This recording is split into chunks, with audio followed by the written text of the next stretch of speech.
l'entrebâtiment des femmes, les prisonnières dorment, entassées sur des couchettes superposées.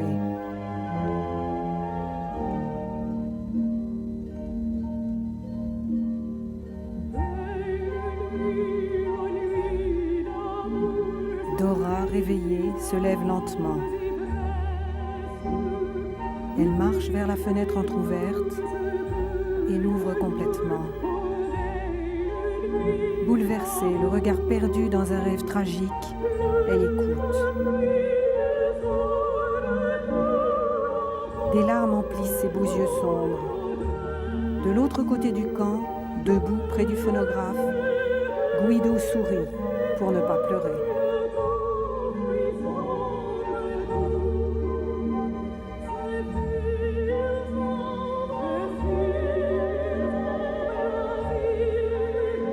Le petit garçon sort rejoindre son père dans la cour et saute dans ses bras. Viens, petit, viens. Viens, Josué, viens. Un épais brouillard envahit le camp désert. Guido porte l'enfant endormi. Ah ben ça alors, où sommes-nous? Je me suis peut-être perdu, Josué. Tu dors? C'est bien, dors bien, fais un beau rêve. Peut-être que tout ça n'est qu'un rêve. De toute façon, on est en train de rêver. Demain matin, maman viendra nous réveiller. Elle nous préparera 2 belles tasses de café au lait avec des biscottes. On commencera par manger, et puis je lui ferai l'amour 2 ou 3 fois. Si j'y arrive. Il avance et s'enfonce dans le brouillard.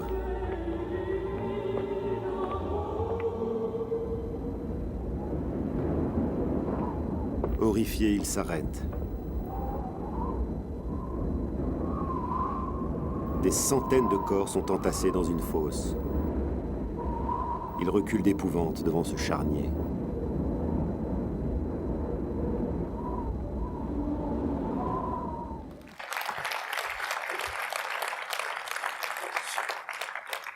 J'ai été très étonnée, j'allais vous poser la question. Ce programme va être diffusé en audiodescription. Qui sait, qui connaît l'audiodescription? Mais vous êtes pratiquement 70%. Donc, d'habitude, les gens ne savent pas ce que c'est. Et en fait, audio, description, audio, écoutez quoi une description? En fait, l'histoire a commencé par une amitié de 2 petits garçons américains, un aveugle et son ami Grégory, qui ne l'était pas et qui lui décrivait tout. L'école, la récréation, les petits copains, les professeurs, les sorties. Il décrivait les paysages, les costumes. En fait, tout, il ne se quittait pas. Grégory est devenu professeur et de cette expérience, il a élaboré une théorie dont il a fait sa thèse et il a présenté son sujet de thèse au doyen de la School of Creative Arts de San Francisco, qui était Auguste Coppola. Auguste Coppola, le frère du réalisateur Francis Ford Coppola. De ce travail commun, ils ont créé un cursus de formation pour vraiment former des descripteurs et pour que le procédé qu'ils ont appelé Audiovision, que moi j'ai préféré traduire par audiodescription, puisse se diffuser aux États-Unis, non seulement pour le cinéma, mais aussi pour le théâtre et pour tout type de spectacle. Ce procédé, vous allez voir, m'a passionné. Ça a été pour moi un virage, une passion. Un jour, je reçois un coup de téléphone d'Auguste Coppola, pour qui j'avais fait déjà des traductions, et qui me dit Marie-Von Simonow-Joerg, vous êtes toujours traductrice? Oui. Vous enseignez, vous êtes professeur à l'ESIT, l'École supérieure d'interprète et de traducteur, à la Sorbonne? Oui. Le cinéma pour les aveugles, ça vous intéresse? J'hésite un peu, surprise. C'est pas le genre de plaisanterie d'Auguste Coppola. Et il enchaîne. Voilà, vous allez venir à San Francisco, suivre un cours de formation sur l'audiodescription, parce que je veux que la France, que j'adore, soit le premier pays d'Europe à le diffuser et à l'enseigner. Vous viendriez avec 2 étudiants, nous allons les tester auparavant, on en choisira 2, et vous viendrez à San Francisco suivre la formation. Vous avez 24 heures pour me dire oui. J'ai dit oui. J'ai dit oui et je suis partie avec 2 étudiants, un étudiant en architecture, mon fils, qui avait été sélectionné, et une étudiante en master d'anglais. Une fois là-bas, le séminaire a été orchestré, animé par Gregory Fraser. On nous a d'abord familiarisés avec le monde des aveugles. Monde des aveugles que j'ignorais, et la cécité chez les aveugles est compensée par les 4 autres sens. C'est ce qu'on appelle le phénomène de vicariance. Ensuite, nous avons travaillé sur 2 extraits absolument mythiques du cinéma français.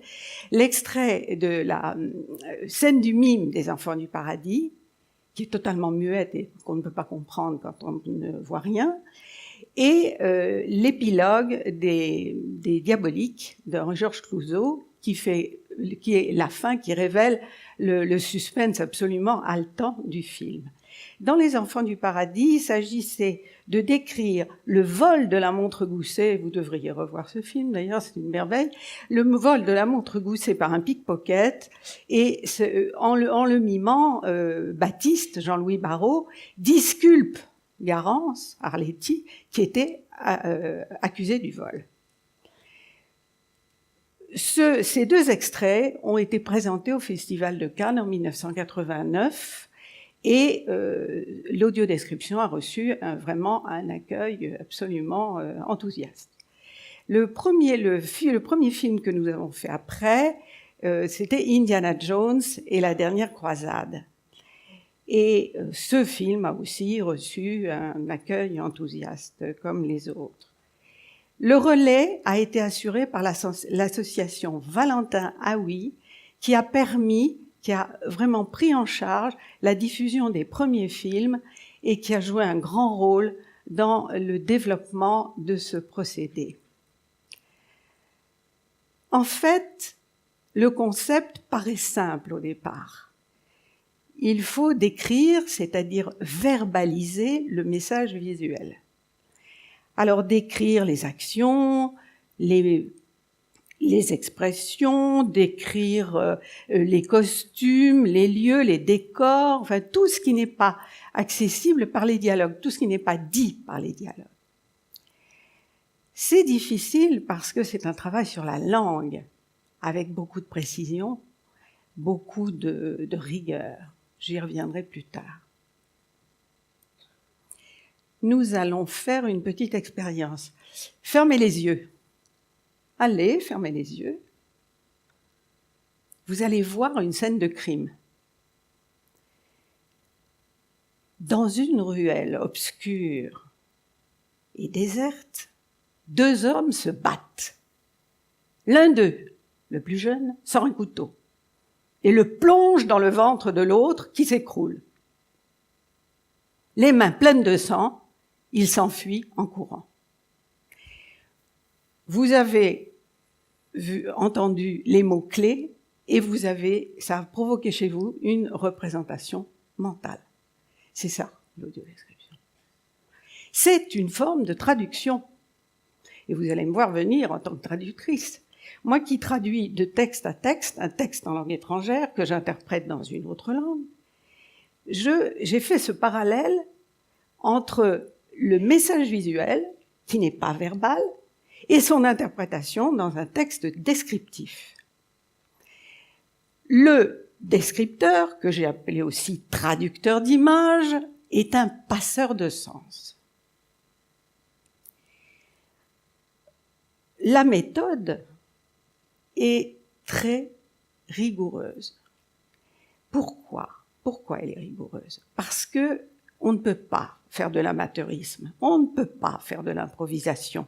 On travaille sur la langue, sur les richesses syntaxiques, sur les richesses sémantiques. C'est une obligation absolue. D'abord, il y a 4 étapes à respecter.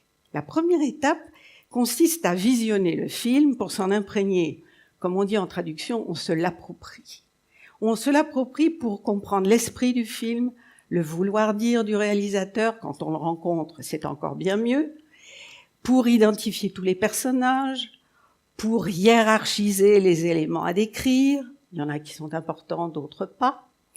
Et ça, c'est vraiment la première étape. La deuxième, c'est de faire de la recherche documentaire.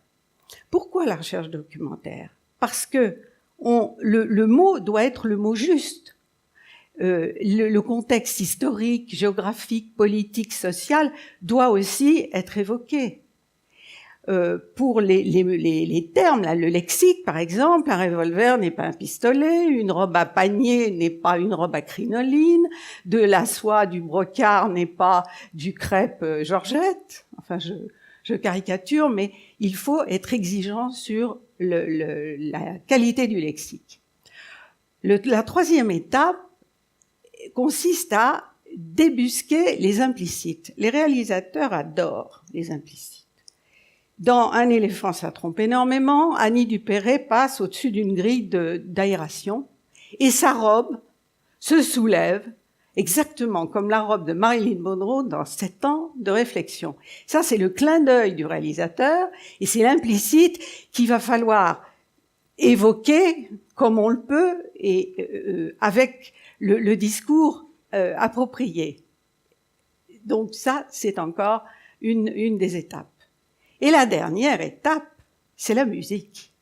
Nous avons vu avec Double Cadence, et j'ai adoré, cette adéquation entre l'image et la musique du film. Cette musique, elle est composée pour le film, pour servir le message, pour provoquer l'émotion. Vous imaginez, il était une fois dans l'Ouest, sans musique, les James Bond, la Boom ou Pretty Woman. Bon, donc je vous vois sourire et c'est vraiment important parce que vous vous rendez compte que la musique aussi doit être prise en compte. Et alors cette musique, elle laisse une respiration puisque parfois l'aveugle est saturé d'informations et ça lui permet de souffler un petit peu. C'est seulement quand on a fait respecter toutes ces étapes que l'on peut écrire le film, le texte descriptif. On peut commencer à décrire le film. Ce travail d'écriture, je vous l'ai dit, c'est un travail sur la langue extrêmement exigeant. Il faut mobiliser tout son bagage cognitif et linguistique. Mais il y a deux contraintes absolument incontournables. La première, c'est la contrainte de temps. Parce que la description doit être incrustée entre les dialogues des films. Sinon, ce serait une véritable cacophonie. Donc parfois, on a très peu de temps. Si on a très peu de temps, on met un style télégraphique. Si on a beaucoup plus de temps, on peut faire de la poésie, comme dans Out of Africa, où je me suis régalée à décrire les flamants roses et la lumière qui scintille sur le lac avec les troupeaux de gnous. Bon. Donc, cela dit, il y a aussi une deuxième contrainte. La deuxième contrainte, c'est l'objectivité. Pourquoi l'objectivité ? Parce que le descripteur est tenté, il y a un danger, il peut plaquer, il peut juger, il peut imposer ses propres émotions. Alors que c'est tout le contraire qu'il faut faire. Il faut provoquer chez le destinataire aveugle les émotions, ses propres émotions, en fonction de sa sensibilité, en fonction de ses goûts et en fonction de son bagage cognitif.